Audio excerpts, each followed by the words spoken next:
ఎన్నికల ముందు కాంగ్రెస్ పార్టీ సభలు పెట్టి షొవ్వులు నయంగా చెప్పిన డిక్లరేషన్లు డీల పడిపోయినాయి. వాటిని వాటర్ దాపిచ్చి లేపాల్సిన బాధ్యత మనదే అన్నట్టు ముంగటికి పోతున్నారు బీఆర్ఎస్ పార్టీలు. BC declaration, SC ST declaration, రైతు డిక్లరేషను, మహిళా డిక్లరేషన్ అని ఎన్నెన్నో మహిమలు జరుగుతాయి అన్నట్టు చెప్పిండ్రు. అందుకే ఆ అద్భుత మహిమలు ఎయ్యని అడుగుతున్నాడు మాజీ మంత్రి హరీష్ రావు. బంజారా అన్నలు అక్కలు పెట్టిన సభలో ఎప్పటి తిరగని మాట్లాడితే ఎట్లా, అందుకే వెరైటీగా మొదలు పెట్టిండు హరీష్ సారు. ఇక మీరు కానీ మా గోరు బియా భాయి యాడి బాపు రామ్ సేన్ అందరికి రామ్ రామ్. రామ్ రామ్ సారు, రామ్ రామ్. మీరుతో మాకు పెద్ద సారు, అంత పెద్ద సారు. ఇట్లా రామ్ రామ్ చెప్తే సంబరం ఉన్నది సారు. మాకు అంబాడి బాజీ జారేరు బాటి తిన్నట్టే ఉన్నది సారు.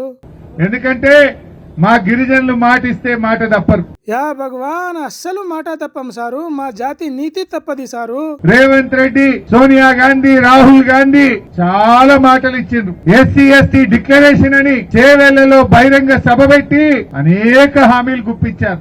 సారు, మా బతుకు మొత్తం మారిపోతది అనుకున్నాం సారు. అంత పెద్ద పెద్ద లీడర్లు మాట ఇచ్చిండ్రు, తప్పిండ్రు. కాంగ్రెస్ పార్టీ వస్తే కాలం మారుతుంది అనుకున్నాం సారు. కాంగ్రెస్ ఓటేసిన పాపానికి ఇవాళ పామై కాంగ్రెస్ పార్టీ కాటేస్తా ఉన్నది. గెలిచి గడ్డనెక్కినాక లంబాడీల చేతులకు బేడీలేసి జైళ్లలో పెట్టిన పార్టీ కాంగ్రెస్ పార్టీ. అవే సారు, లగచర్ల మా బంజారా రైతుల చేతికి బేడీలు వేసి ఆ పోలీసులతోనే తీసుకుపోయిండ్రు.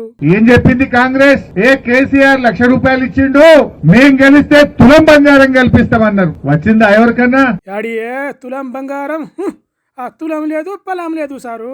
మన పోడు భూములకు, మన ప్రభుత్వ భూములకు, అసైన్డ్ భూములకు పట్టాలు ఇస్తామన్నది కాంగ్రెస్ పార్టీ. ఎవరికైనా ఇచ్చిందా ఈ రాష్ట్రంలో పట్టాలు? ఒక పట్టా లేదు, 2 పట్టా లేదు సారు.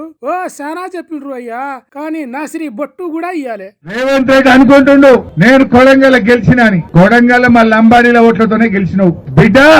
ఆ లంబాడీలే నువ్వు బేడీలు వేసినావు, కానీ నిన్ను మర్చిపోము. నువ్వు వేసిన బేడీలు మర్చిపోము. తప్పకుండా ఈ లంబాడి బిడ్డలే రేపు కొడంగల్లో నీకు రాజకీయ సమాధి కట్టారని చెప్పి కూడా నేను హెచ్చరిస్తా ఉన్నా. మా జాతి మంచి చేస్తే మర్చిపోదు, యాన్నకరతో చెడు చేస్తే ఊకోదు సారు. కాకపోతే వెనక ముందు చూసి మిత్తితో తీర్చుకుంటాం. అదే చేవెళ్ల డిక్లరేషన్ లో ఏం చెప్పిండ్రు? 4 ఐటీడీఏలు కొత్తగా ఇస్తామన్నారు. మైదాన ప్రాంతాల్లో ఐటీడీఏలు పెడతామన్నారు. కొత్త ఐటీడీఏ పెట్టలే గాని ఉన్న ఐటీడీఏలకు కూడా ₹1 కూడా ఇస్తలేడు. ఆ ఐటీడీఏ లేదు, ఏం లేదు సారు. చిన్న చిన్న చిచ్చార ఆగమవుతున్నారు. కేసీఆర్ గారు సత్యవతి రాథోడక్కకు ఎమ్మెల్సీ ఇచ్చి మా లంబాడీలకు మంత్రి పదవి ఇస్తా అని చెప్పి ఆనాడు మంత్రిగా పెట్టి మీకు సేవ చేసే భాగ్యం కలిగించినాడు. ఇవాళ రేవంత్ రెడ్డి గవర్నమెంట్ లో కనీసం లంబాడీలకు మంత్రి పదవి కూడా కరువైనటువంటి పరిస్థితి. ఇప్పుడు మంత్రి లేదు, కంత్రి లేదు సారు. ఖార్గే గారు, నువ్వే ఎస్సీ ఎస్టీ డిక్లరేషన్ చేవెళ్లలో డిక్లేర్ చేసినావు. ఇప్పటికైనా రేవంత్ రెడ్డికి మొట్టికాయలు వేస్తావా? ఢిల్లీకి పిలిచి చెప్తావా? ఏం చేస్తావో చెప్పు.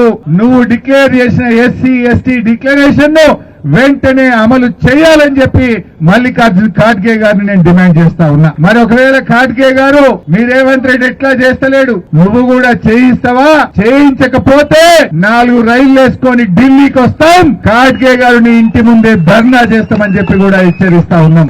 ఆ టండా టండా తెలంగాణ ఉన్న ప్రతి తండా వస్తది సారు. కాంగ్రెస్ పార్టీ పెద్ద మనిషి ఖర్గే సారు గట్టిగా అడుగుతాం సారు. ఇవాగ ఇట్లనే అనుకుంటున్నారట. హరీష్ రావు సారు మాట్లాడుతుంటే బంజారా అక్కలు అన్నారు. లంబాడా హక్కుల పోరాట సమితులు ఇందిరా పార్క్ లో పెట్టిన సభల హరీష్ రావు కాంగ్రెస్ పార్టీ ఏం చెప్పింది, బంజారులకు బీఆర్ఎస్ పార్టీ ఏం చేసిందో చెప్తుంటే చాలా మంది ఇట్లనే అనుకున్నారట.